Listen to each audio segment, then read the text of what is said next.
नमस्कार दोस्तों, स्वागत है आपका आपके इस YouTube channel study with Manish में। दोस्तों, भारतीय संविधान में हम लोग भारत के संवैधानिक विकास का अध्ययन कर रहे थे और भारत के संवैधानिक विकास में हम लोगों ने 1773 के रेगुलेटिंग एक्ट से अपनी बातचीत करनी आरंभ की थी और पिछली क्लास में हम लोगों ने 1833 का चार्टर एक्ट ये पढ़ लिया था, है ना। तो आज की क्लास में हम लोग इसके आगे बात करेंगे और हम लोग बात करेंगे 1853 के चार्टर एक्ट के बारे में। तो आइए जरा देखते हैं 1853 का चार्टर एक्ट। 1853 का चार्टर एक्ट। दोस्तों, आज की क्लास आप देखेंगे बहुत इंटरेस्टिंग क्लास है और इस एक्ट से आप देखेंगे तो हर एग्जाम में 1833 का चार्टर एक्ट हो गया, 1813 का चार्टर एक्ट हो गया, ये सब ऐसे टॉपिक्स हैं जहां से आप देखेंगे तो सवाल एग्जाम में पूछा ही पूछा जाता है। हर एग्जाम में यहां से सवाल बनता है, तो बहुत गौर से और बहुत ध्यानपूर्वक समझिएगा। तो चलिए जरा ध्यान से देखते हैं कि 1853 का जब चार्टर एक्ट पेश किया गया तो उस समय की परिस्थितियां क्या हैं, किन परिस्थितियों में 1853 का चार्टर एक्ट भारत में पेश किया गया। देखिए, समझते हैं जरा। 1833 के चार्टर एक्ट में हम लोगों ने बात की थी कि किस तरह से भारतीयों के शिक्षा पर आप देखेंगे 1 लाख रुपए खर्च करने की बात की गई थी। तो जब 1833 के बाद तो 20 साल हो चुका है 1853 तक, तो इन 20 सालों में बहुत सारे भारतीयों को शिक्षा दी गई, बहुत सारे भारतीय पढ़े लिखे और पढ़ लिख करके आगे बढ़े। लेकिन 1833 का जो चार्टर एक्ट था, जरा 2 मिनट यहीं बता दें आप लोगों को। 1833 का जो चार्टर एक्ट था, इस 1833 के चार्टर एक्ट में एक प्रावधान था। प्रावधान ये था कि भारतीयों को, ध्यान से समझिएगा, बहुत इंपॉर्टेंट पॉइंट है ये, भारतीयों को उच्च पद पर नहीं रखा जाएगा। मतलब जो भारतीय होंगे उन लोगों को आप देखेंगे कंपनी में उच्च पदों पर नहीं रखा जाता था। तो पढ़ने लिखने का फायदा क्या है जब इनको उच्च पद पर रखा ही नहीं जाएगा। तो इस कारण से हुआ क्या, जो 3 प्रेसिडेंसियां थी, कौन कौन सी प्रेसिडेंसी, तो पहली प्रेसिडेंसी थी बंगाल, दूसरी प्रेसिडेंसी थी मद्रास। कौन सी प्रेसिडेंसी थी दूसरी, पहली बंगाल प्रेसिडेंसी, दूसरी आपकी मद्रास प्रेसिडेंसी और तीसरी मुंबई प्रेसिडेंसी। ये 3 प्रेसिडेंसियां थी अंग्रेजों की। तो हुआ क्या, इन तीनों प्रेसिडेंसियों में भारतीयों ने विद्रोह कर दिया। किसने विद्रोह कर दिया, भारतीयों ने विद्रोह कर दिया। भारतीयों ने विद्रोह कर दिया। काहे लिए विद्रोह कर दिया, इसलिए विद्रोह कर दिया कि भैया हमको पढ़ लिख के फायदा क्या है जब हमको उच्च पदों पर रखा ही नहीं जाएगा, हमारे पढ़ने लिखने का फायदा क्या है। ऊपर से आप देखेंगे तो अंग्रेजों के द्वारा धूमधाम से रंग भेद किया जाता था, गोरे काले का भेद किया जाता था। तो भारतीयों ने इन तीनों प्रेसिडेंसियों में हस्ताक्षर कार्यक्रम चलाया। कौन सा कार्यक्रम चलाया, हस्ताक्षर कार्यक्रम चलाया। और इसके द्वारा वो ये प्रदर्शित करना चाहते थे कि हम लोग भी उच्च पदों पर जाने के लिए योग्य हैं, हमें भी उच्च पद पर रखा जाए। इस समय भारत का गवर्नर जनरल अगर आप देखेंगे तो कौन हुआ करता था, लॉर्ड डलहौजी। जरा ध्यान से समझिएगा, लॉर्ड डलहौजी कब आता है, 1848 में, और कब तक रहता है, 1856 तक ये गवर्नर जनरल रहता है। याद करिए लॉर्ड डलहौजी, यही वो लॉर्ड डलहौजी जो है जिसने 1849 में, इसी लॉर्ड डलहौजी ने 1849 में पंजाब को क्या कर लिया था, पंजाब को ब्रिटिश साम्राज्य में शामिल कर लिया था। और इसी लॉर्ड डलहौजी के कार्यकाल में जो आपका कोहिनूर हीरा है, ये कोहिनूर हीरा कहाँ भेज दिया गया था, तो ये कोहिनूर हीरा भेज दिया गया था ब्रिटेन में। यही लॉर्ड डलहौजी है, याद रखिएगा। क्लियर हो गई बात ये। तो अब इन बातों को लॉर्ड डलहौजी, ये जो भारतीय विद्रोह कर रहे हैं, इन विद्रोहों को जाकर के ये बताता है किसे, तो जाकर के बताता है ये ब्रिटेन की संसद को कि भाई भारत में ऐसा ऐसा विद्रोह चल रहा है। ये सब सारी कहानियां जाकर के बताएगा। तो जब जाकर के वो बताएगा तो होगा क्या कि ब्रिटेन की सरकार जो है, ब्रिटेन की सरकार एक जांच समिति गठित करती है और उसी जांच समिति ने 1853 में अपना रिपोर्ट सौंपा ब्रिटेन की सरकार को और ब्रिटेन की सरकार ने भारत में जारी किया था 1853 का चार्टर एक्ट। क्लियर हो गया। ये पृष्ठभूमि था कि 1853 का चार्टर एक्ट भारत में पेश क्यों किया गया। अब बात करते हैं जरा कि इसके प्रावधान क्या क्या थे, है ना। 1853 के चार्टर एक्ट में कौन कौन से प्रावधान किए गए थे, जरा इनकी बात कर लेते हैं। तो जरा ध्यान से सुनिए। देखिए ये सब सारे चार्टर एक्ट काहे लिए पेश किए जा रहे थे। ये सारे चार्टर एक्ट पेश किए जा रहे थे क्योंकि ब्रिटिश संसद चाहती है, ब्रिटिश संसद क्या चाहती थी, ईस्ट इंडिया कंपनी को क्या करना, तो ब्रिटिश संसद ईस्ट इंडिया कंपनी को नियंत्रित करना चाह रही है। धीरे धीरे ईस्ट इंडिया कंपनी के व्यापारिक और प्रशासनिक कार्यों पर धीरे धीरे ब्रिटेन की संसद अपना खुद का अधिकार जमाना चाह रही है। ब्रिटेन की संसद चाह रही है कि धीरे धीरे ईस्ट इंडिया कंपनी भारत में सारे अधिकार किसको सौंप दे, ब्रिटिश क्राउन को सौंप दे, ब्रिटिश संसद को सौंप दे। तो हुआ क्या, आप लोगों को पता है कि 1773 के रेगुलेटिंग एक्ट से लेकर के और 1833 के चार्टर एक्ट तक हर साल कंपनी का कार्यकाल 20 वर्ष तक बढ़ाया गया था। 1833 में 20 वर्ष बढ़ाया गया और आ गया 1853। तो कंपनी ने फिर जाकर के संसद में कहा कि हमें 20 वर्षों तक क्या दे दीजिए, एक्सटेंशन दे दीजिए। तो इस बार आप देखेंगे पहला प्रावधान, आप जो समझिएगा जरा इसको, पहला प्रावधान ये किया गया कि अब ईस्ट इंडिया कंपनी को ये जो 20 वर्षों का एकाधिकार दिया जाता था वो नहीं दिया गया। मतलब कंपनी का कार्यकाल, पहला पॉइंट क्या, कंपनी का कार्यकाल 20 वर्षों तक नहीं बढ़ाया गया, 20 वर्षों तक नहीं बढ़ाया गया। और कहा यह गया कि किसी भी समय भारत से कंपनी के सारे अधिकार क्या किए जा सकते हैं, समाप्त किए जा सकते हैं। ये बात कह दी गई किस अधिनियम में, तो याद रखिएगा 1853 के चार्टर अधिनियम में। क्लियर हो गई बात। आप जरा ध्यान से सुनिए।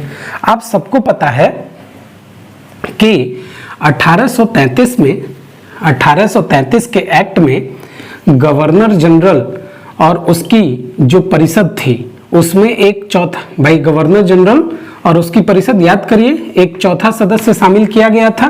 3 सदस्य तो रहते थे पहले तो 4 सदस्य थे, फिर 3 किए गए और फिर 4 किए गए। तो कमेंट करके बताइए जरा मुझे कि किस अधिनियम के तहत गवर्नर जनरल की परिषद में सदस्यों की संख्या 3 कर दी गई थी, कमेंट करके बताइएगा मुझे। आप जरा ध्यान से सुनिए। तो जो चौथा सदस्य नियुक्त किया गया था गवर्नर जनरल की परिषद में 1833 के एक्ट के द्वारा, उसको आप लोग क्या कहते थे, विधि सदस्य। याद करिए लॉर्ड मैकाले, यही तो था विधि सदस्य, लॉर्ड मैकाले। और आपको यह भी पता है कि जो ये विधि सदस्य था, इस विधि सदस्य को पूर्ण सदस्य नहीं बनाया गया था किस अधिनियम में, तो जाहिर सी बात है 1833 के चार्टर एक्ट में। तो अब क्या कहा गया, दूसरा पॉइंट जरा ध्यान से समझिएगा। दूसरा पॉइंट ये है कि इस एक्ट के द्वारा, इस एक्ट के द्वारा विधि सदस्य को, ध्यान से समझिएगा, इस एक्ट के द्वारा विधि सदस्य को गवर्नर जनरल की परिषद का, गवर्नर जनरल की परिषद का, गवर्नर जनरल की परिषद का पूर्ण सदस्य बना दिया गया, पूर्ण सदस्य बना दिया गया। याद रखिएगा बहुत इंपॉर्टेंट है ये, खूब सवाल पूछता है यहां से। पूर्ण सदस्य बना दिया गया। मतलब पहले जो विधि सदस्य के रूप में चौथा सदस्य शामिल किया गया था गवर्नर जनरल की परिषद में, उसको वोट देने का अधिकार नहीं था, मताधिकार का अधिकार नहीं था। जब कभी भी गवर्नर जनरल और उसकी परिषद कानून बनाने का कार्य करती थी तो वो केवल विधिक सलाह दे सकता था, उसमें वोटिंग नहीं कर सकता था। ये बात हम लोगों ने की थी 1833 के चार्टर एक्ट में। लेकिन 1853 का चार्टर एक्ट क्या कहता है कि गवर्नर जनरल की परिषद जो होगी उसमें जो विधि सदस्य शामिल किया गया है, अब उसको भी क्या मताधिकार मतलब वोट देने का अधिकार होगा। तो मताधिकार का अधिकार दे दिया गया किसे? जाहिर सी बात है विधि सदस्य को। इंटरेस्टिंग बात है, क्लियर हो गई बात ये? बहुत बढ़िया। अब इसके बाद एक बहुत ही इंपॉर्टेंट चेंज किया गया इसमें, इसके बाद एक बहुत ही इंपॉर्टेंट चेंज किया गया इसमें, जरा उसकी बात करते हैं। तीसरी बात क्या कही गई, ध्यान से सुनिएगा, और बहुत इंपॉर्टेंट बात है ये, इसको बहुत मन लगा के समझिएगा, जरा ध्यान से सुनिए। एक बात बताइए, गवर्नर जनरल और उसकी परिषद में कितने सदस्य थे? गवर्नर जनरल और परिषद को मिलाकर के टोटल 5 सदस्य थे। तो कहा यह गया कि गवर्नर जनरल और उसकी परिषद में 6 अतिरिक्त सदस्यों की नियुक्ति की गई। अतिरिक्त सदस्यों को नियुक्त किया गया, 6 अतिरिक्त सदस्यों को नियुक्त किया गया। मतलब गवर्नर जनरल की परिषद में, ध्यान से सुनिए जरा, यहां समझा देते हैं।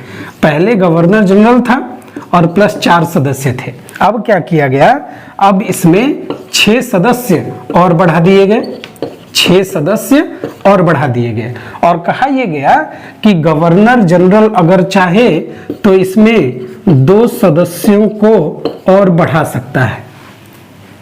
मतलब क्या हुआ इसका? मतलब ये हुआ कि गवर्नर जनरल की कार्यकारिणी का विस्तार किया गया, गवर्नर जनरल की परिषद का विस्तार किया गया। बहुत इंपॉर्टेंट सवाल है ये, खूब सवाल बनता है आप लोगों से कि बताइए किस अधिनियम के द्वारा भारत में गवर्नर जनरल और उसकी परिषद की सदस्यों की संख्या को बढ़ा दिया गया। गवर्नर जनरल को अगर छोड़ दीजिए तो 6 4 10 और 2 12, तो टोटल कितने सदस्य हो गए? 13। और अगर गवर्नर जनरल को निकाल दिया जाए तो उसकी परिषद में कितने सदस्य हैं? 12 सदस्य हैं। क्लियर हो गई बात ये? आप जरा ध्यान से सुनिएगा। तो क्या लिखेंगे इसमें? अच्छा, एक चीज और यही समझा दे रहे हैं, जरा ध्यान से समझिएगा। कहा यह गया कि जो ये अतिरिक्त सदस्य बढ़ाए गए हैं, जो ये अतिरिक्त सदस्य बढ़ाए गए हैं, अतिरिक्त सदस्य जो बढ़ाए गए हैं, इन सबको मिला करके ये पूरी की पूरी परिषद कहलाएगी केंद्रीय विधान परिषद। बहुत इंपॉर्टेंट है, मोस्ट इंपॉर्टेंट, याद रखिएगा। इन 12 सदस्यों से मिलकर बनेगी क्या? केंद्रीय विधान परिषद। क्लियर हो गई बात ये? तो क्या लिखेंगे? अगला पॉइंट जरा ध्यान से समझिए। तो लिखेंगे इसमें गवर्नर जनरल की परिषद का, गवर्नर जनरल की परिषद का विस्तार किया गया, विस्तार किया गया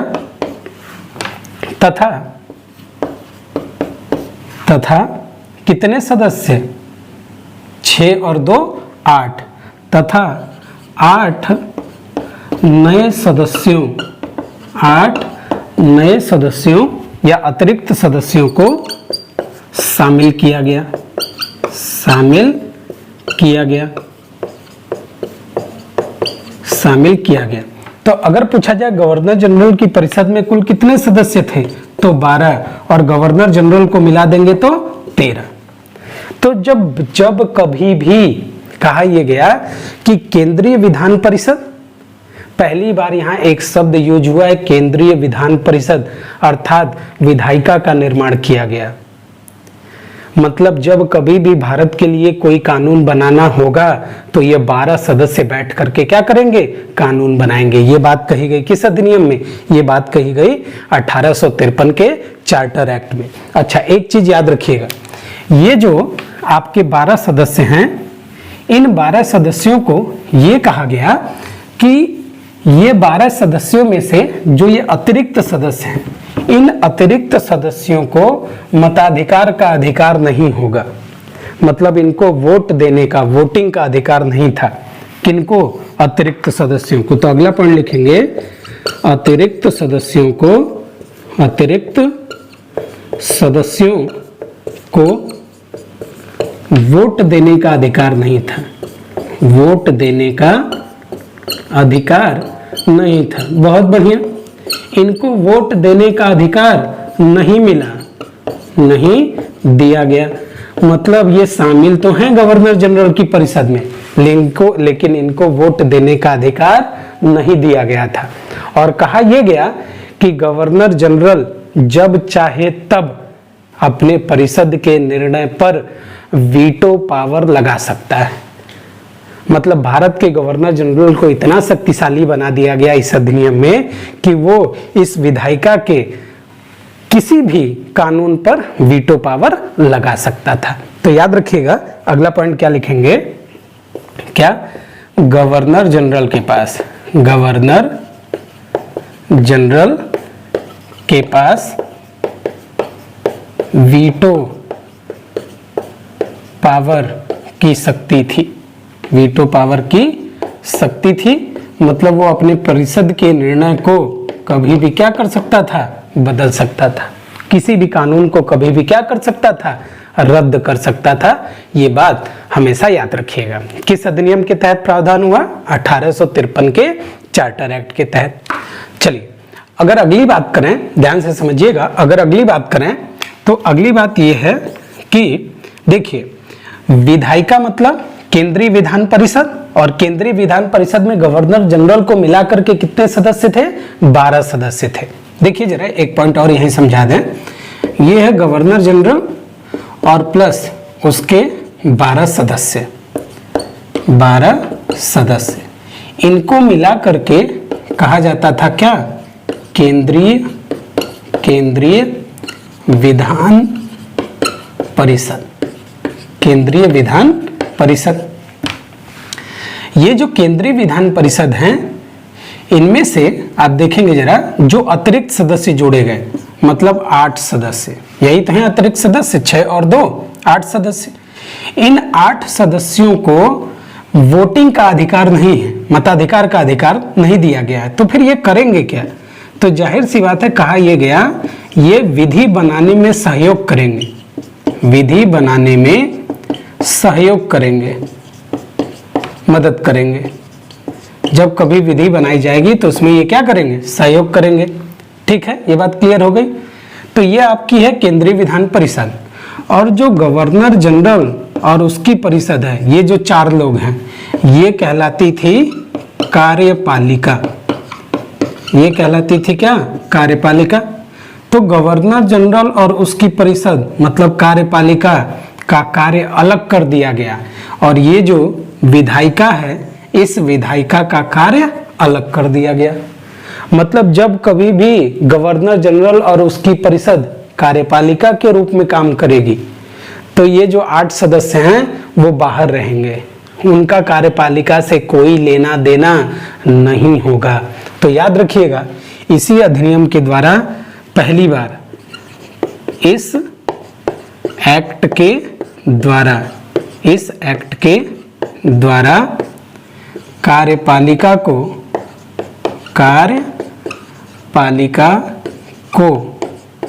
विधायिका से अलग कर दिया गया। कार्यपालिका को विधायिका से अलग कर दिया गया। क्लियर हो गई बात? ये कार्यपालिका को विधायिका से अलग कर दिया गया। बहुत इंपॉर्टेंट पॉइंट था, याद रखिएगा। मतलब कार्यपालिका का विधायिका से पृथक्करण कहां से निकल कर आता है? तो ये आता है आपके 1853 के चार्टर एक्ट से। क्लियर होगी बात इतनी? चलिए जरा अगली बात करते हैं। अगला प्रावधान क्या है इसमें? देखिए जरा, 8वां पॉइंट ये है कि कहा यह गया, याद करिए कि जो बोर्ड ऑफ कंट्रोल का गठन किया गया था, उस बोर्ड ऑफ कंट्रोल का वेतन कहां से दिया जाता था? उस बोर्ड ऑफ कंट्रोल का वेतन भारतीय राजस्व से दिया जाता था? कमेंट करके बताइए किस अधिनियम में यह प्रावधान किया गया था कि बोर्ड ऑफ कंट्रोल का वेतन भारतीय राजस्व से दिया जाएगा। ये कमेंट करके बताइएगा मुझे। तो इस अधिनियम में क्या कहा गया? इस अधिनियम में कहा गया कि बोर्ड ऑफ कंट्रोल का वेतन, बोर्ड ऑफ कंट्रोल का वेतन अब कंपनी देगी। यह अच्छा प्रावधान किया गया कि बोर्ड ऑफ कंट्रोल का वेतन अब कौन देगा? तो जाहिर सी बात है कंपनी देगी। याद रखिएगा, ये बहुत इंपॉर्टेंट पॉइंट है कि इस अधिनियम में कहा गया कि बोर्ड ऑफ कंट्रोल का वेतन अब कौन देगा? तो बोर्ड ऑफ कंट्रोल का वेतन अब कौन देगा? कंपनी देगी। अच्छा जी, भारतीयों की मांग ये थी कि जो सिविल सेवा है उस सिविल सेवा में भारतीयों को भी उच्च पदों पर शामिल किया जाए। भारतीय भी उसमें शामिल होने के लिए आतुर थे एकदम कि भाई हमको सिविल सेवा में आगे बढ़ाया जाए, हमको भी उच्च पदों पर रखा जाए कंपनी में। तो इसीलिए कहा यह गया, भारतीयों के इस बात को मानते हुए इस अधिनियम में यह कहा गया, अगला पॉइंट, कि विशिष्ट सेवाओं, छोटी मोटी सेवाएं नहीं, विशिष्ट सेवाओं में, विशिष्ट सेवाओं में प्रतियोगी, विशिष्ट सेवाओं में प्रतियोगिता का आयोजन कराया जाए, आयोजन कराया जाए। बहुत इंपॉर्टेंट पॉइंट है ये। 1853 के अधिनियम में कहा गया कि जो उच्च पद हैं, जो विशिष्ट सेवाएं हैं, उसमें प्रतियोगिता परीक्षा का आयोजन किया जाए। और प्रतियोगिता परीक्षा होगी, ये नहीं है कि ईस्ट इंडिया कंपनी जिसको मन करे उसको क्या कर दे, उच्च पदों पर बना के रख दे। मतलब जो ईस्ट इंडिया कंपनी का प्रशासनिक कार्य था, बचा हुआ कार्य, उस पर भी अब नियंत्रण करना चाह रही है कौन? ब्रिटेन की संसद। और कहा यह गया कि अब जो उच्च पद होंगे उनमें क्या कराई जाएगी? प्रतियोगी परीक्षा कराई जाएगी। चलिए जरा अगले पॉइंट की अगर बात करें तो अगला पॉइंट जरा देखिए। मैंने आप लोग को बताया था कि भारत में एक विधि आयोग का गठन किया गया था, याद करिए। और कहा गया था कि विधि आयोग के पहले अध्यक्ष बनाए गए थे लॉर्ड मैकाले, और उनसे कहा गया था कि कानूनों का संहिताकरण करना है, कानूनों का कोडिफिकेशन करना है। तो हुआ क्या, 1853 तक आते आते विधि आयोग का जो कार्यकाल था वो कार्यकाल क्या हो गया था? समाप्त हो गया था। तो इसीलिए कहा यह गया कि अब विधि आयोग का कार्यकाल समाप्त हो गया है, इसीलिए एक नया कमीशन, इंग्लिश लॉ कमीशन, याद रखिएगा बहुत इंपॉर्टेंट है ये। विधि आयोग की जगह पर एक नया आयोग बनाया गया जिसको कहा गया इंग्लिश लॉ कमीशन। और ये जो इंग्लिश लॉ कमीशन था, इसको काम दिया गया किसका? तो संहिताकरण का, कोडिफिकेशन का, संहिताकरण का, कोडिफिकेशन का। तो अगर कभी भी आपसे एग्जाम में सवाल पूछ दे कि इंग्लिश लॉ कमीशन किससे संबंधित है ना, सवाल पूछा जा चुका है, जाके देखिएगा पिछले साल के पेपर। तो अगर कभी पूछ दे इंग्लिश लॉ कमीशन किससे संबंधित है, तो आप कहेंगे इंग्लिश लॉ कमीशन भारत में कानूनों के निर्माण से संबंधित है, आईपीसी सीआरपीसी के निर्माण से संबंधित है। याद रखिएगा इंग्लिश लॉ कमीशन। अगर कभी आपसे एग्जाम में ये सवाल पूछ दे कि इंग्लिश लॉ कमीशन में कुल कितने सदस्य थे, तो याद रखिएगा इंग्लिश लॉ कमीशन में कुल 8 मेंबर थे। इंग्लिश लॉ कमीशन में कितने मेंबर थे? तो कुल 8 सदस्य थे इंग्लिश लॉ कमीशन में। कितने सदस्य थे? तो 8 सदस्य थे इंग्लिश लॉ कमीशन में। क्लियर हो गई बात ये? चलिए बहुत बढ़िया, आगे बढ़ते हैं। चलिए जरा अगले पॉइंट की अगर बात की जाए तो अगला पॉइंट क्या था इसमें? मुझे पूरी उम्मीद है ये सब सारी चीजें आप लोगों को समझ में आ रही होगी।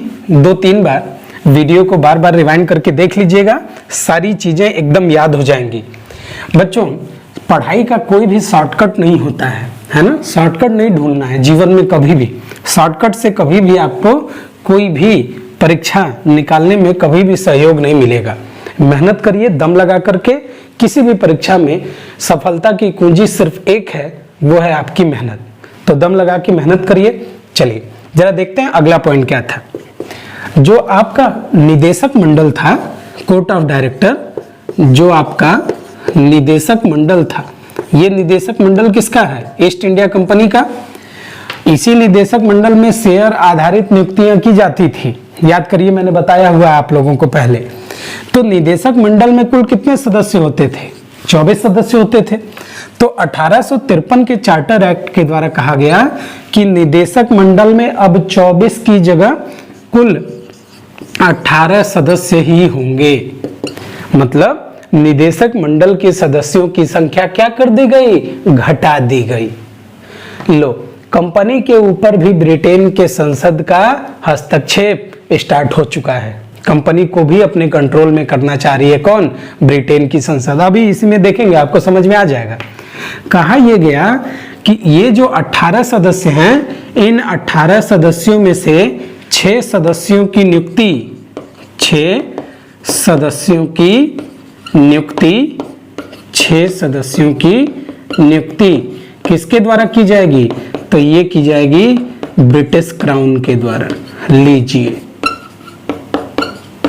कंपनी ने तो अपने सर पे हाथ रख लिया कि लीजिए, अब तक तो आप हमारे व्यापारिक कार्यों में हस्तक्षेप कर रहे थे, हमारे प्रशासनिक कार्यों में हस्तक्षेप कर रहे थे, अब तो आप सीधे हमारे कंपनी में ही घुस गए। कहा गया कि 6 सदस्यों की नियुक्ति कौन करेगा? तो जाहिर सी बात है, ब्रिटिश क्राउन करेगा। क्लियर होगी बात? 1853 के अधिनियम के बाद आप देखेंगे तो 1853 के बाद आप 2-3 सालों में ही भारत में एक बहुत बड़ा आंदोलन आपको देखने को मिलता है, जिसे आप लोग 1857 की क्रांति कहते हैं। और 1857 की क्रांति ने अंग्रेजों की नींव हिला दी भारत में से। और अंग्रेजों ने 1857 की क्रांति के ठीक बाद 1858 में 1858 का अधिनियम जारी किया, और इस अधिनियम के द्वारा कंपनी का अस्तित्व ही समाप्त कर दिया गया था। तो खैर, वो सब हम लोग चर्चा करेंगे। एक पॉइंट हमेशा याद रखिएगा इसमें कि इसके बाद जो भी कानून भारत में पेश किया जाएगा वो एक्ट नहीं होगा, ये अंतिम एक्ट था। इसके बाद जो आएंगे कानून वो या तो भारत शासन अधिनियम कहलाएंगे या भारतीय परिषद अधिनियम कहलाएंगे। इसके बाद कोई भी एक्ट नाम के कानून आपको भारत में देखने को नहीं मिलते हैं। दोस्तों, आपसे एक विनम्र प्रार्थना है कि अगर आपको मेरी पढ़ाई हुई चीजें समझ में आती हैं तो अधिक से अधिक लोगों तक इस वीडियो को शेयर करिए, ताकि और लोग भी इससे लाभान्वित हो सकें। तो चलिए, आज की क्लास में बस इतना ही। मिलते हैं आपसे एक और बेहतर क्लास में। तब तक के लिए धन्यवाद। जय हिंद।